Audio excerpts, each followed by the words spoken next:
For syringe number 2, it is also a fanning retrograde.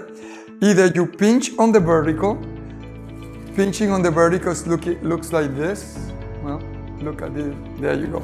Pinching on the vertical, holding the muscle mass vertically, or you can pull the skin. When I'm on the patient left, I pinch the skin, the muscle away from the bone on the vertical, but when I'm on the patient right, it's easier for me to pull and make things taut. The idea is that you want to get parallel to the periosteum in this location.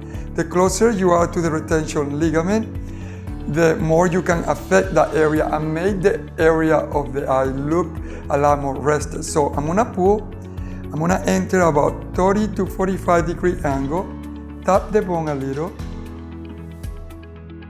and then just move forward the needle with ease. Now I'm gonna check, no blood, inject a bolus of 0.2 to 0.3. Now I lift the muscle mass again and redirect a little bit more inferior to the first one. Check, inject retrograde, lift about 0.1, and then I torque. I said torque, not twerk. Torque. Twerking is another thing. So on the diagonal, I check and inject as I move retrograde. So this is what you just saw. Thank you, I work out.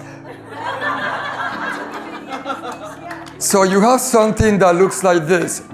One superior, one inferior, on one of on the diagonal. So what it does, it cross hatches with syringe number 1, whichever way you want to see that.